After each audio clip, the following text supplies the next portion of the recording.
Welcome back. It's part 3 of the Grant Amato Interrogation review, and I'm fighting through a canker sore on this one, so it's a bit difficult to talk, but I'm going to muscle through it.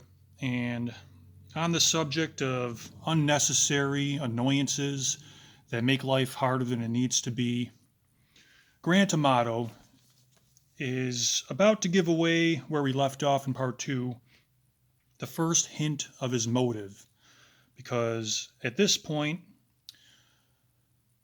the detectives, Malteri and Anderson, know that Grant's victims are dead, and they haven't let Grant know yet that they know. So the more they can get him to talk, the better it is for them in the long run, because they can use all the details he reveals, compare that to the evidence, and paint a picture of what really happened rather than whatever story the suspect might make up. So they get into following up from Grant's education, how he has $100,000 or so of debt left to pay on his college education. And I can just imagine how eager Anderson and Malteri were to kind of take a nip at that carrot and pursue it and ask more about his money, because that's one of the main ingredients for any motive to murder is money. It's never really the only motive because there's always other ways to get money. So they wanted to pursue that, and you can see how eager Anderson is later on when they finally confront Grant directly with their suspicions. You can just tell he's been saving up all of these lines that he kept to himself during the getting to know you phase. So Anderson doesn't pressure, and Malteri basically just keeps taking notes and making the occasional endearing comment here and there. And they're saving up, they're listening and saving up for the confrontation that's going to come later on. And instead, Anderson says, another one of his simple questions: so, what do you like to do? And not surprisingly, the first thing Grant says, which is probably the first thing on his mind: I like to watch anime. And not that obviously everyone who likes anime is going to end up murdering all of their closest relatives, but it is like a window into how Grant's mind works and how his cover story unfolds, because anime has a certain style. Japanese animation for mostly adults is what Grant says he watches. And out of the various different types of animes, they all have a specific flavor, which is generally extreme and exaggerated. The guys are as ripped as beef jerky for the most part. The proportion of the girls is to the extent that you think if a snowflake landed on their head, their body would snap in half like a toothpick because of how disproportionate they are. Their personalities are exaggerated to where either they blow up like a nuclear bomb from the slightest thing, or they remain unusually calm for a situation where they should be stressed. Everything is just really exaggerated in anime overall. And we can see that as Grant begins to lay out his cover story, that he's constructing his own anime. And why that's significant is because if the first thing to pop into his mind for what he likes to do was true crime, this would be a much different interrogation. His cover story would be much more realistic. But instead, he ends up having his victims behaving in unrealistic ways that you can poke holes in. Now, the detectives, Anderson and Malteri, they watch true crime for a living. It's their job. So they can see some of the holes that a fan of anime would be blind to and overlook because they enjoy it. And the anime talk segues into Grant revealing the recent trip that he took to Japan with his brother Cody and Cody's friend, Jericho Fine.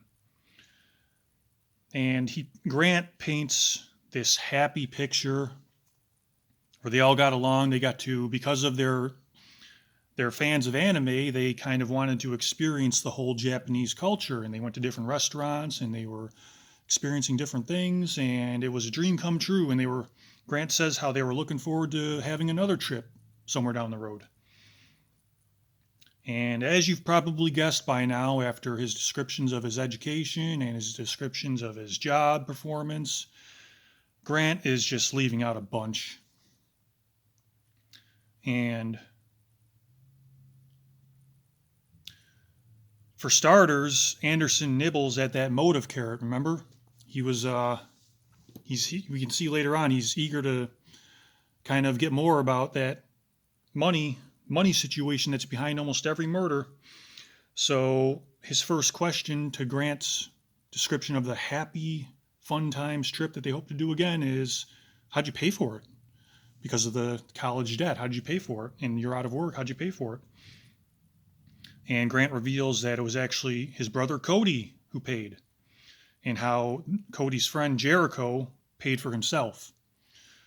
So we're starting to get a picture of the kind of life Grant has been living, where Cody is working. Grant revealed already that he would work the bare minimum of nursing hours while he was working before he was rightfully terminated from all of his nursing jobs.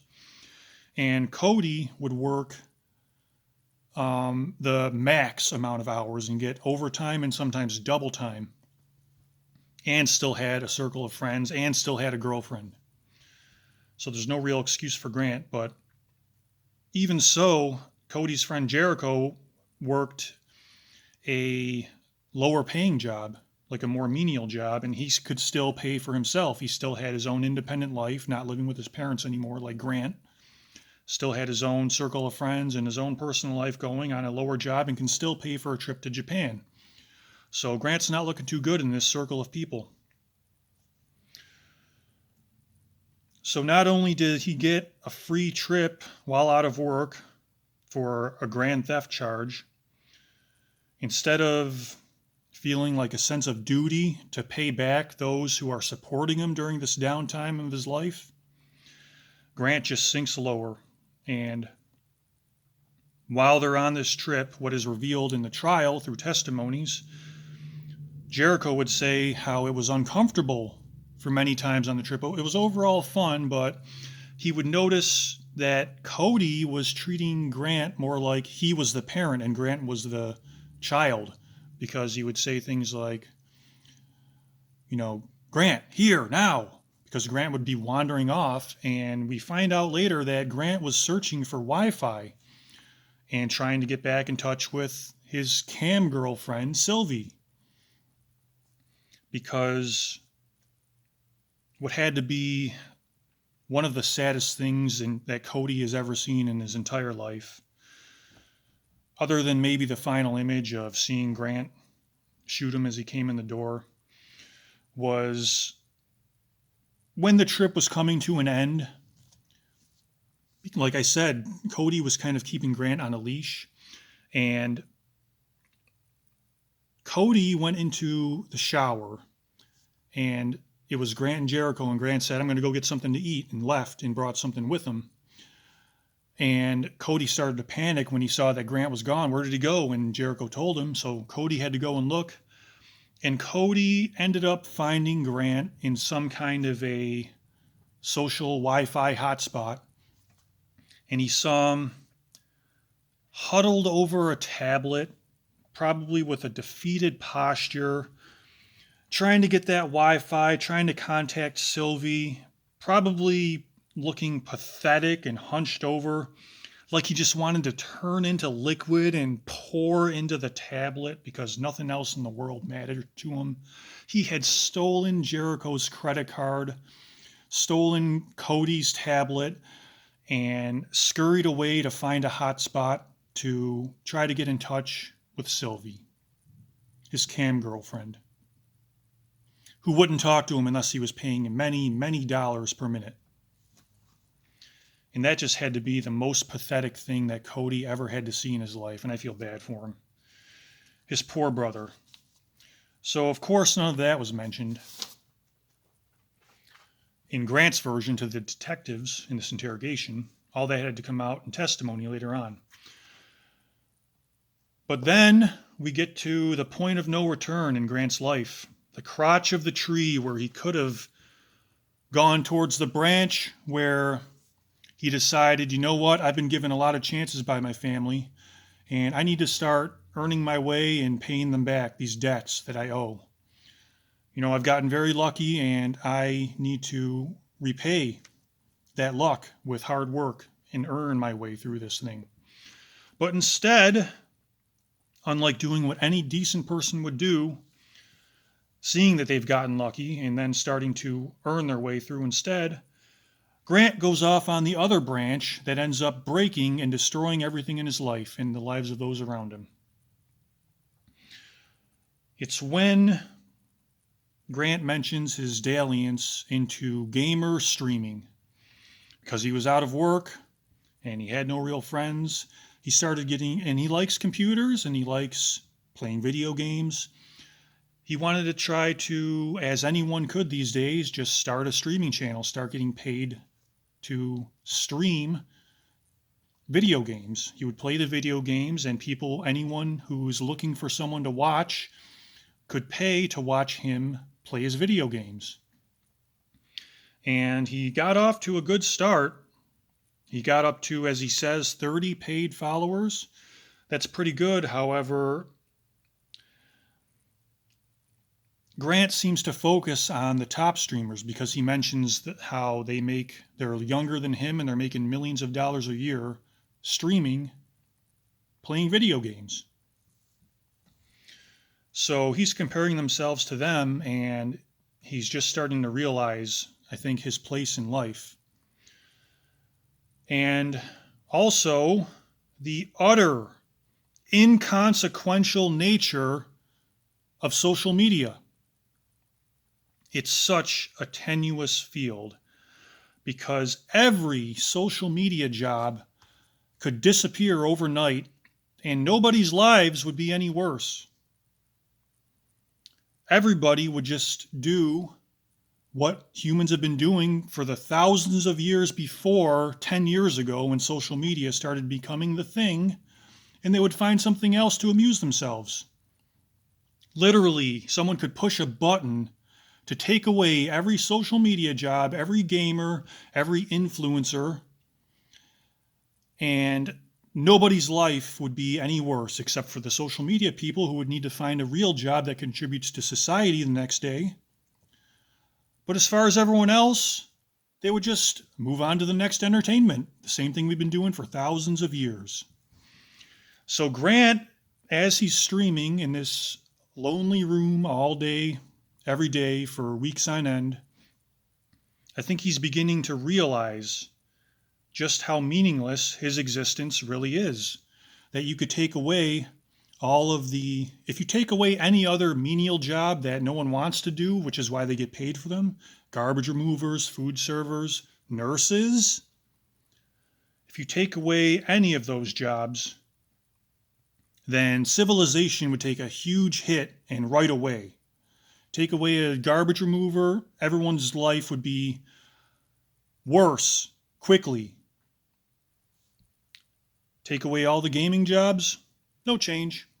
So Grant's beginning to see that, wow, nothing I do matters. This doesn't matter. People are paying to watch me play video games, but none of it means anything. None of it. Everyone would just move on. No matter what I do, everyone would just move on to something else. If I go away tomorrow, nobody will follow me. No one will do anything for me. They would just move on to the next entertainment. My existence means nothing. Nothing I do means anything, is what Grant is beginning to realize. So as he realizes the complete total worthlessness of his current situation, he still has physical needs. He still wants to be loved. He still wants to serve his biological purpose, as everyone does. So he's still searching for that kind of special connection. And it's during this time where he has the streaming on one computer screen and he has another computer screen where he can search the internet. And that's where he finds cam girls, and specifically Sylvie. So as he's hitting rock bottom, out of a job, no friends, no girlfriend, realizing that gaming and streaming and all of social media is utterly worthless, he meets a woman who tells him everything he wants to hear, makes him feel special, makes it think like he finally has that special connection, and all of his fantasies really are true, and he can believe in them for a hefty price. None of this gets mentioned, by the way, in the interrogation, but it's stuff that I tended to connect as I was going through the case and wondering what could fill up this guy's head with so much hot air that he would just float off into the cloud and think he was above it all. But I'm going to have to get into more about that in part 4, so I'll see you next time.